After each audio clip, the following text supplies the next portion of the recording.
मेरा नाम राम विनोद सिंह है। शिवहर की पावन धरती और पुरनहिया मंदिर की बखार शिवहर की मिट्टी में कुछ ऐसा अपनापन है जो बाहर से आने वाले को भी अपना बना लेता है। सुबह की पहली किरण जब खेतों पर गिरती है तो उसकी बूंदें मोती सी चमक उठती हैं। इसी धरती पर गांवों की सादगी और लोगों की आस्था के बीच पुरनहिया मंदिर अपनी शांत गरिमा के साथ खड़ा है, मानो समय का साक्षी हो, पीढ़ियों की कहानियां अपने आंगन में समेटे हुए।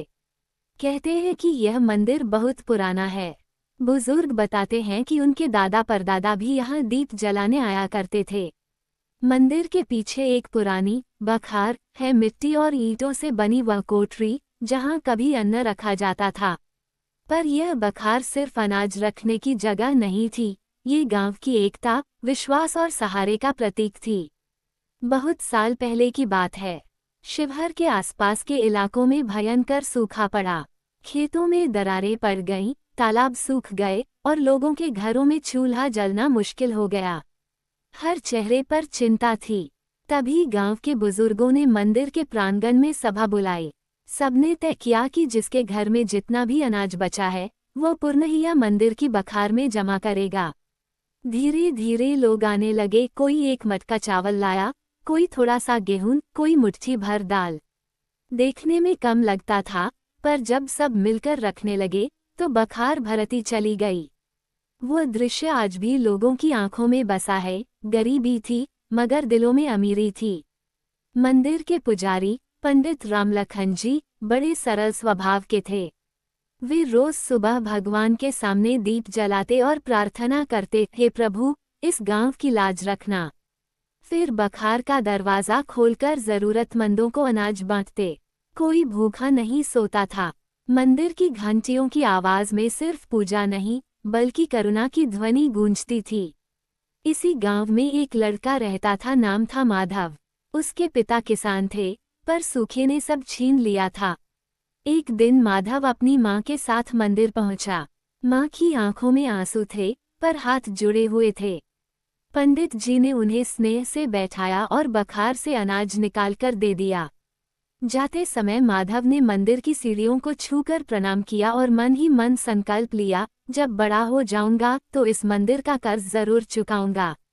समय बीतता गया, बारिश फिर आई, खेत हरे हो गए और गांव में खुशहाली लौट आई। बखार में रखा अनाज धीरे धीरे कम हो गया, पर उसकी याद लोगों के दिलों में बस गई। माधव पढ़ लिखकर शहर चला गया। मेहनत और लगन से उसने अच्छा मुकाम हासिल किया, मगर उसके मन में हमेशा पुरनहिया मंदिर की घंटियों की ध्वनि गूंजती रहती। कई वर्षों बाद जब वो सफल व्यापारी बनकर लौटा तो गांव बदल चुका था। पक्के मकान बन गए थे, सड़कें सुधर गई थीं, पर मंदिर वैसा ही था, सादा, शांत और आस्था से भरा। माधव सीधा मंदिर पहुंचा। उसने वही सीढ़ियां देखीं जिन्हें छूकर उसने बचपन में प्रणाम किया था। उसकी आंखें नम हो गईं। उसने गांव के लोगों को इकट्ठा किया और कहा, जब हम भूखे थे तब इस मंदिर की बखार ने हमें सहारा दिया। आज समय है कि हम इसे और मजबूत बनाएं। उसके प्रयास से मंदिर का जीर्णोद्धार हुआ। पुरानी बखार की जगह एक बड़ा अन्न भंडार बनाया गया, जहां हर साल फसल के समय लोग स्वेच्छा से अनाज जमा करने लगे, ताकि भविष्य में कोई संकट आए तो गांव फिर से एकजुट होकर उसका सामना कर सके। अब पुरनहिया मंदिर सिर्फ पूजा का स्थान नहीं रहा, वह सामाजिक एकता का केंद्र बन गया। यहाँ हर त्योहार पर मेला लगता, बच्चे खेलते, महिलाएं भजन गाती और बुजुर्ग अपनी यादें साझा करते। मंदिर की दीवारों पर समय की छाप थी, पर भीतर की आस्था सदैव नई थी। कहते हैं कि रात के सन्नाटे में जब हवा बखार की खिड़की से गुजरती है तो ऐसा लगता है जैसे वह बीते दिनों की कहानियां फुसफुसा रही हो, उस सूखे की, उस एकता की और उस विश्वास की जिसने एक गांव को टूटने से बचा लिया। शिवहर की पहचान सिर्फ उसके खेतों या बाजारों से नहीं है, उसकी असली पहचान है उसका सामूहिक हृदय। पुरनहिया मंदिर की बखार इस बात का प्रमाण है कि जब लोग मिलकर खड़े हो जाते हैं तो कोई संकट बड़ा नहीं होता। आज भी जब कोई राहगीर मंदिर के सामने से गुजरता है तो घंटियों की मधुर ध्वनि उसे रुकने पर मजबूर कर देती है। वो सिर झुकाता है और मन ही मन प्रार्थना करता है, हे प्रभु, हमारे गांव में हमेशा यही प्रेम और एकता बनी रहे। चंदेहा वार्ड 11 की सनकरी गलियों में एक घर ऐसा भी है जहां 93 वर्ष की उम्र में भी उम्मीद की लौ टिमटिमा रही है। ये घर है राम विनोद सिंह का, और उस घर की धड़कन है उनकी पत्नी बबूनी देवी। उम्र भले ही ढल चुकी हो, चाल धीमी हो गई हो, आंखों पर मोटा चश्मा चढ़ गया हो, पर मन अब भी मजबूत है। बबूनी देवी का जीवन संघर्षों से भरा रहा। बचपन में उन्होंने आज़ादी से पहले का भारत देखा, युवावस्था में परिवार की जिम्मेदारियां संभाली, खेत खलिहान में काम किया, बच्चों को पाला पोसा और समय के साथ हर कठिनाई को मुस्कुराकर सहा। गांव में लोग उन्हें सम्मान से बड़ी अम्मा कहकर बुलाते हैं। 3 साल पहले तक उन्हें वृद्धा पेंशन मिलती थी। वो पेंशन उनके लिए केवल कुछ रुपए नहीं, बल्कि आत्मसम्मान का सहारा थी। हर महीने जब डाकिया या बैंक से पैसा आता तो उनके चेहरे पर संतोष झलकता। वो कहती, सरकार हम बूढ़ों को याद रखती है। लेकिन एक दिन अचानक पेंशन आनी बंद हो गई। पहले तो परिवार को लगा कि शायद कोई तकनीकी दिक्कत होगी, पर जब महीनों तक पैसा नहीं आया तो राम विनोद सिंह ने कार्यालय जाकर पूछताछ की। वहां से जो जवाब मिला उसने सबको स्तब्ध कर दिया। दस्तावेजों में बबूनी देवी को मृत घोषित कर दिया गया था। ये सुनकर बबूनी देवी की आंखों में आंसू आ गए। उन्होंने कांपती आवाज में कहा, मैं तो जिंदा हूँ बेटा, फिर कागज में कैसे मर गई। इसके बाद शुरू हुआ संघर्ष का लंबा सफर। कभी पंचायत कार्यालय, कभी ब्लॉक, कभी जिला मुख्यालय, हर जगह दस्तक दी गई। हर बार एक नई फाइल, नया आवेदन, नया आश्वासन।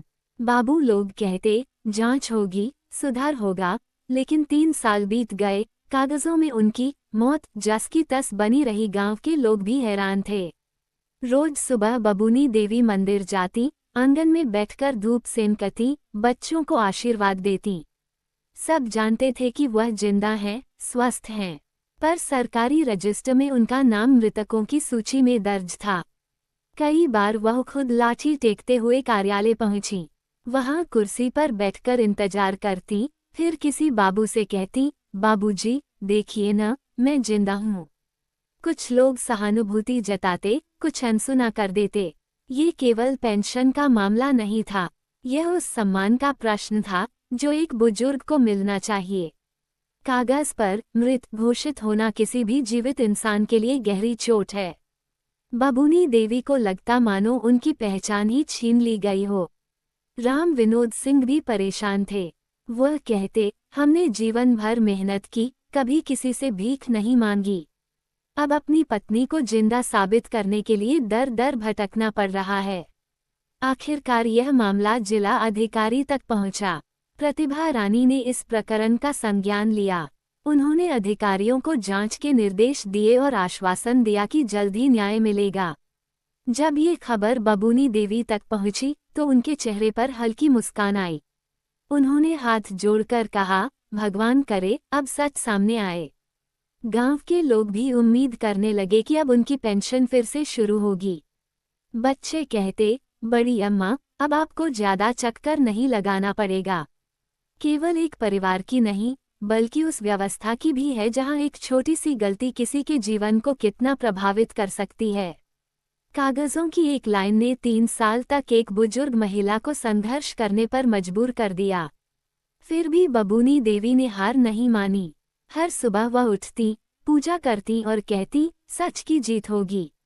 उम्र चाहे कितनी भी हो, आत्मसम्मान सबसे बड़ा होता है। एक बुजुर्ग महिला का ये संघर्ष प्रशासन के लिए भी एक आईना है कि संवेदनशीलता और जिम्मेदारी कितनी जरूरी है। आज भी चंदेहा वार्ड 11 की उस गली में लोग बबूनी देवी को देखकर कहते हैं, देखो, कागज में चाहे जो लिखा हो, पर हमारी बड़ी अम्मा जिंदा हैं। और बबूनी देवी अपनी धीमी मुस्कान के साथ उम्मीद की डोर थामे हुए हैं कि एक दिन सरकारी दस्तावेज भी यही सच स्वीकार करेंगे। ये वाक्य अब उस गली की पहचान बन चुका है। जैसे किसी पुराने पेड़ की जड़ें मिट्टी में गहरी धंसी होती हैं, वैसे ही बबूनी देवी उस मोहल्ले की आत्मा बन चुकी हैं। 93 वर्ष की बबूनी देवी हर सुबह अपने आंगन में चारपाई पर बैठती हैं। सिर पर हल्का सा सफेद दुपट्टा, चेहरे पर झुर्रियों की गहरी लकीरें, लेकिन आंखों में अब भी चमक। जब बच्चे स्कूल जाते हुए उनके पैर छूते हैं तो वो हाथ उठाकर आशीर्वाद देती हैं, खुश रहो, पढ़ लिख कर बड़ा आदमी बनो। गली के लोग जानते हैं कि 3 साल पहले सरकारी कागजों में उन्हें मृत घोषित कर दिया गया था। उस दिन से यह गली जैसे उनके साथ एक अजीब लड़ाई लड़ रही है, जिंदगी और कागज के बीच की लड़ाई। पहले जब पेंशन मिलती थी तो बबूनी देवी बड़ी खुशी से कहती थीं, ये सरकार का सहारा है, बुढ़ापे की लाठी है। उस पैसे से वह अपने लिए दवा लेती, कभी पोते पोतियों के लिए टॉफी मंगवा देती। पर एक दिन अचानक वह सहारा छिन गया।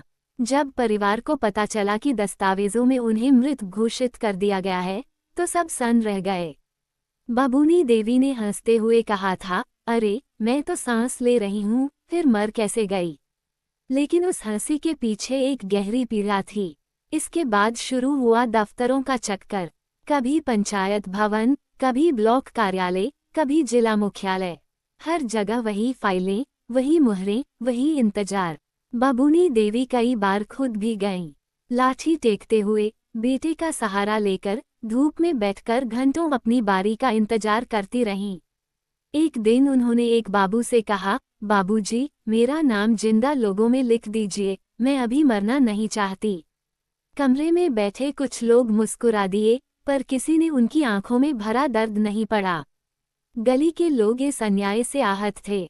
उन्होंने कई बार हस्ताक्षर अभियान चलाया, आवेदन दिए। मोहल्ले की औरतें कहती, अगर बड़ी अम्मा कागज में मर गई हैं तो हम भी उनके साथ मर गए समझो। धीरे धीरे यह बात पूरे इलाके में फैल गई। लोगों को हैरानी होती कि एक जिंदा महिला को सिर्फ एक सरकारी गलती की वजह से मृत मान लिया गया है। बबूनी देवी का जीवन अपने आप में एक लंबी कहानी है। उन्होंने देश का बंटवारा देखा, अकाल देखा, बाढ़ देखी, खेतों में मेहनत की, परिवार को संभाला। उनके हाथों की लकीरों में मेहनत की कहानी लिखी है। अब जब उम्र के इस पड़ाव पर उन्हें आराम मिलना चाहिए था, तब वो खुद को जिंदा साबित करने की जद्दोजहद में लगी हैं। एक शाम जब गली में बिजली चली गई थी और सब लोग बाहर बैठे थे, तो किसी ने मजाक में कहा, अम्मा, आप तो कागज में स्वर्ग से आई हुई आत्मा हैं। बबूनी देवी मुस्कुराईं और बोली, हाँ बेटा, शायद ऊपर वाले ने कहा होगा अभी नहीं, तुम्हारा काम बाकी है। उनकी यह बात सुनकर सबकी आंखें नम हो गईं। मामला जब जिला प्रशासन तक पहुंचा और प्रतिभा रानी ने संज्ञान लिया, तो गली में उम्मीद की किरण जगी। लोगों को लगा कि अब न्याय मिलेगा। पर बबूनी देवी के लिए ये सिर्फ पेंशन की बात नहीं है, यह उनकी पहचान की बात है। वह कहती हैं, जब कागज में मेरा नाम जिंदा होगा, तब मुझे लगेगा कि मैं सच में जिंदा हूँ। हर दिन वह आंगन में बैठकर आसमान को देखती हैं। हवा जब उनके चेहरे को छूती है तो वह गहरी सांस लेती हैं, मानो खुद को याद दिलाती हों कि वह सचमुच जिंदा हैं। गली के बच्चे अब ये कहानी सुनकर बड़े हो रहे हैं। उनके लिए बबूनी देवी सिर्फ एक बुजुर्ग महिला नहीं, बल्कि साहस की मिसाल हैं। आज भी जब कोई नया व्यक्ति उस गली में आता है और बबूनी देवी को चारपाई पर बैठे देखता है, तो पास खड़े लोग मुस्कुराकर कहते हैं, देखो, कागज में चाहे जो लिखा हो, पर हमारी बड़ी अम्मा जिंदा हैं। ये वाक्य अब सिर्फ एक ताना नहीं, बल्कि एक घोषणा है, सच्चाई की घोषणा। बबूनी देवी की झुर्रियों में समय की लकीरें हैं, पर उनकी आंखों में हार नहीं है। वह जानती हैं कि एक दिन सरकारी रजिस्टर भी वही लिखेगा जो पूरा मोहल्ला जानता है कि वह जिंदा है, और उनकी सांसों की गवाही किसी मुहर की मोहताज नहीं। बहुत है, पूरी कहानी सुनाओगे, लेकिन सबसे पहले आपसे निवेदन है कि हमारे चैनल को सब्सक्राइब जरूर करें, क्योंकि घंटे लग जाते हैं वीडियो को बनाने के लिए। आप प्यारे दोस्तों के लिए ही तो प्लीज़